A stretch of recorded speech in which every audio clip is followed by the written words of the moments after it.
Hello दोस्तों। आज की जो वीडियो है उसमें आपको मैं शेयर करूँगा कि जैसे मेरे पास एक बुक बुक है रीबिल्डिंग।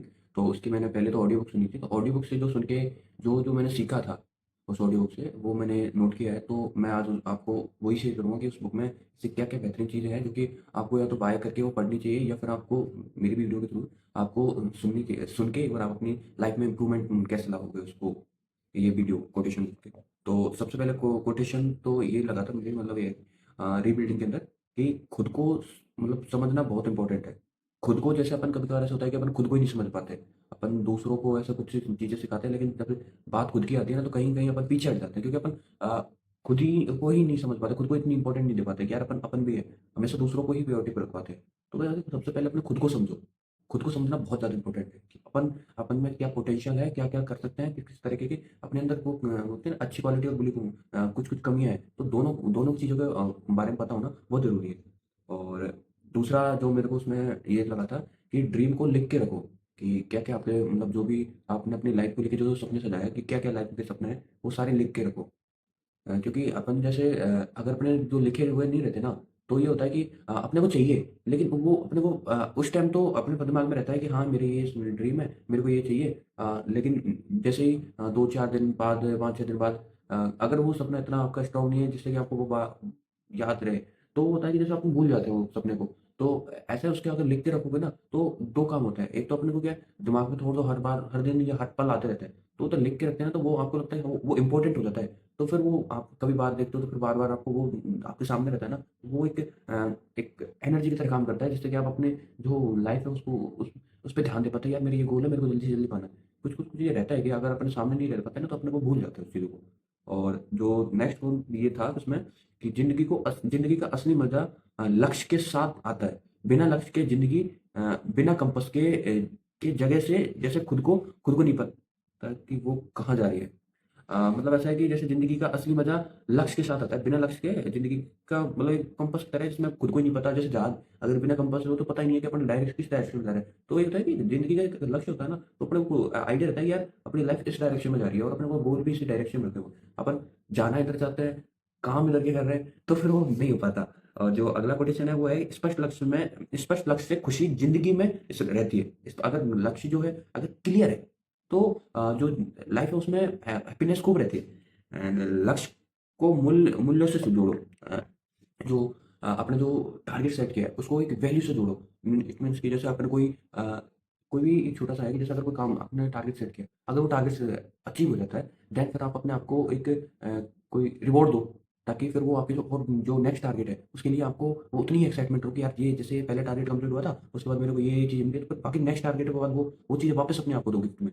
तो वैसे ही मतलब मूल्य मूल्य से जोड़ो, अपनी वैल्यू को सब उस वो जो टारगेट है उसकी वैल्यू को जोड़ के रखो, है ना? और नेक्स्ट क्वेश्चन है कि मेरी ज़िंदगी वैसी होगी जैसे लोगों के साथ मेरे सबसे ज़्यादा टाइम स्पेंड होता है। जैसे मतलब होता है कि जिन लोगों के साथ मेरा सबसे ज़्यादा टाइम स्पेंड होता है ना, मेरी ज़िंदगी वैसी ही होगी। अगर आप अच्छे लोगों के साथ टाइम स्पेंड करते हो, नो डाउट आपकी लाइफ अच्छी होगी।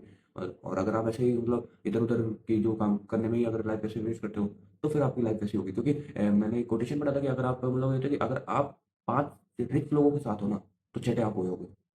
अगर आप 5 मूर्ख लोगों के साथ हो ना, तो छठे मूर्ख आप हो जाओगे, ना चाहते हुए अपने आप। क्योंकि संगति का असर होता है। लाइफ में ज़्यादा अमीर और सक्सेसफुल बनना है, तो खुद के साथ या फिर ऐसे के साथ टाइम स्पेंड करो जो सही में कुछ करना और सीखना चाहते हैं अपनी लाइफ में। मतलब होता है कि जैसे अगर लाइफ में अगर सक्सेसफुल बनना है, तो अपने को ऐसे लोगों के साथ टाइम स्पेंड करना है जिससे कि अपने को कुछ सीखने को मिले, या फिर अपनी लाइफ में वो फायर की तरह काम करे कि अपने को कोई जैसे कुछ चीज़ें पानी हो, तो वो एक आपको तरह का कि वो तरीका समझाए या फिर वैसा करे। क्योंकि मैक्सिमम लोग आपको आगे बढ़ते हुए नहीं देखते, नहीं देखना चाहते वो चाहता है कि हम हैं जितने ही उतने पे ही रहे वो। तो ऐसे लोगों के साथ रहो। और नेक्स्ट जो कोटेशन है, जो कि मैंने उस ऑडियो बुक से सीखा था, वो ये है कि अपने आस-पास के वातावरण को अपने आस-पास के वातावरण का ध्यान रखें बहुत ज़्यादा। मतलब होता है कि बहुत ज़्यादा अपने जो आस-पास के एनवायरनमेंट है या फिर आस-पास के लोग हैं, आस-पास किस तरीके से बातें हो रही है, इस चीज़ का ध्यान रखें। अगर नेगेटिव ज़्यादा बातें हो रही है ना, तो कोशिश करो उन चीज़ों से कोशिश मतलब करके उनसे दूर हो, ताकि आपके वो जो माइंड है, आपके माइंडसेट में ऐसी चीज़ें नहीं आ जाए कि यार सब कुछ नेगेटिव, बुरा ही बुरा है, कुछ नेगेटिव होता है। ऐसी चीज़ें ना बैठ जाए दिमाग में, क्योंकि अगर लोग ऐसे रहते हैं ना, फिर संगत की वजह से अपने को लगता है कि यार अपन भी वैसे ही है, फिर अपन वो घुल जाते हैं उस चीज़ में, तो अपन भी नेगेटिव सोचने लग जाते हैं। तो अपने जो आस-पास का वातावरण है उसको समझना, उसके जो आस-पास में है जैसा उसको समझना बहुत ज़्यादा इंपॉर्टेंट है। नेक्स्ट जो है वो है कि तनाव का सबसे बड़ा रीज़न खुद का नज़रिया होता है, उसमें उस पर ध्यान देना इम्पोर्टेंट है। मतलब होता है कि जैसे स्ट्रेस होता है ना, तो उसका सबसे बड़ा रीज़न अपना खुद का नज़रिया होता है कि अपन किस नज़र से देख रहे हैं। और इसका जैसे कोई भी अगर कोई किस्सा हो जाता है, तो अपन वो किस नज़र से देख रहे हो ना, अपनी आँखों के ऊपर जैसे चश्मा लग रहता है, वैसे ही दिखता है। तो सेम वैसे ही है कि अपन किस नज़र से देख रहे हैं, वो ही अपनी जो स्ट्रेस है, उसका रीज़न बनता है।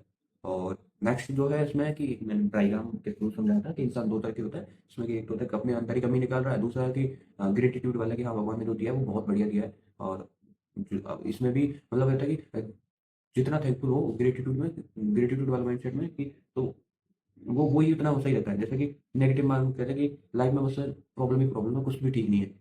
अब ऐसे बोलने से लाइफ तो ठीक होगी नहीं। लेकिन होता है कि नेगेटिव जैसे अपन ऐसे शब्दों को बोलते हैं ना, तो नेगेटिव एनर्जी अपने साइड अपनी अपनी लाइफ में लेके आते हैं, तो उससे और भी लाइफ और बुरी हो जाती है। और पॉजिटिव में होता है कि हाँ, लाइफ जितनी है बहुत बढ़िया है। हाँ, दिक्कतें हैं, अप डाउन आते रहता है सब में। होता है हॉस्पिटल में वो अगर मरीज़ की सीधी लाइन चल जाए तो डेथ मरा ही घोषित होता है। तो ऐसा है कि अप डाउन आता रहता है, तो अप भी है, डाउन वापस हो जाएगा। वो एक जैसी परिस्थिति नहीं रहती।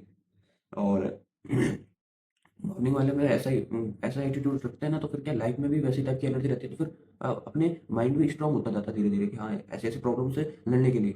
और जो नेक्स्ट कोटेशन सीखा था मैंने, मॉर्निंग में 3 ग्रैटिट्यूड करके रखो कि कोई भी जैसे आप उठते हैं ना, तो सबसे पहले 3 थैंकफुल हो कि यार मेरे को जो क्या भगवान ने जैसे सांसें दी है, इतनी अच्छी लाइफ है, या अपने हाथ-पैर सही सलामत है, उसके लिए भी थैंकफुल रहो। आस-पास के लोग अगर अच्छे हैं, तो उसके लिए थैंकफुल रहो। अपने सही सलामत कोई भी काम कर पा रहे हैं, उसके लिए अपन देख पा रहे हैं, उसके लिए थैंकफुल रहो। तो भगवान ने वो ना जो दिया है वो बेहतरीन दिया है। उसके लिए अगर ग्रेटिट्यूड रखते हो ना, ग्रेटफुल रहते हो, तो फिर वो एक लाइफ को एक सिंपल और एक ईज़ी बना देता है। दूसरा रहता है कि हर दिन 1% बेटर बनने की कोशिश करो। कि जैसे आज कोई भी अगर कमी लग रही है ना, तो उसमें सिर्फ़ कोशिश करो कि आज उसकी एक छोटी-सी शुरुआत कर दो। अगर मान लो कि दीवार तोड़नी होती है ना, तो क्या आज सिर्फ़ एक काम करो कि उसमें दीवार में एक छोटी-सी कील लेके या फिर कोई कहनी से उसमें एक छोटी-सी टाँच मार दो। अगले दिन फिर वापस ट्राई करना। लेकिन एक शुरुआत आज कर दो। 1% बेटर होने की कोशिश करो। हर दिन कुछ किसी भी चीज़ जिस चीज़ में आप वीक हो, तो उस चीज़ में आप उसकी शुरुआत करो। और लक्ष्य को मतलब ये होता है कि लाइफ़ में डिसिप्लिन बहुत इम्पोर्टेंट है। तो डिसिप्लिन लाने के लिए आपको बस रेगुलर करना है वो चीज़ें का। वो जो भी आपको लक्ष्य होता है, उसको रेगुलर करो। छोटा लक्ष्य पूरा होने पर इनाम दो खुद को। जो भी आपने कोई गोल सेट किया है, टारगेट सेट किया है, जैसे वो अचीव होता है, खुद को इनाम दो। ताकि वो जो एक्साइटमेंट है किसी भी चीज़ को करने का और को पाने का, वो आपके अगले गोल में भी उतनी ही रहे। क्योंकि अगर अपने को नहीं देता, तो फिर वो बोरिंग हो जाता है कि नहीं यार, ठीक है, कर हो जाएगा। तो इस चीज़ पर थोड़ा ध्यान रखना कि जैसे अपना कोई गोल पूरा हो जाता है, तो अपने आप को रिवॉर्ड दो। और अगला जो है कि जो लोग अपनी असली ज़िंदगी जी नहीं रहे हैं होते हैं, वो किसी न किसी डर से जी रहे होते हैं। तो अपने डर का सामना करें और सामना करें। इम्पोर्टेंट है कि अपनी असली ज़िंदगी जीना है। मतलब होता है कि जैसे अपनी असली ज़िंदगी जीनी है ना, तो जो जो भी डर है, जैसे मेरा कैमरे के सामने वीडियो बनाने का था, तो उस डर को फिर शुरुआत की है मैंने। तो वैसे है कि जो भी डर है ना, उसकी उसका फेस करना बहुत ज़रूरी होता है। तो वैसे कि उस डर को खत्म करने के लिए कोई भी चीज़ की शुरुआत करो, देन फिर धीरे-धीरे वो अपने आप डर खत्म हो जाएगा। और सच मानने में डर इतना नहीं है, जितना कि अपन सोच लेते हैं दिमाग में। ये जब अपन प्रैक्टिकली करते हैं, जब किसी भी चीज़ को अपन करना शुरू कर देते हैं ना, तो इतना डर नहीं लगता। ये मतलब होता है कि जैसे ये अनुभव के थ्रू ही आता है। कोई भी चीज़ में अपन जैसे मैं मेरा खुद का है, जैसे मैं वीडियो बनाने में पहले ऐसा कैसे ना हो, मैं 44 सेकंड की वीडियो में इतना नर्वस था कि मेरे को बोला नहीं गया। अब ऐसा है कि अब मैं बोल रहा हूँ, मेरे को कोई दिक्कत नहीं हो रही। नॉर्मल कंफर्टेबल होने लग गए। ये सिर्फ 8 दिन हुए। बस वैसे तो आज की बस इतनी कोटेशन है, बाकी मिलते हैं नेक्स्ट वीडियो में। Thank you.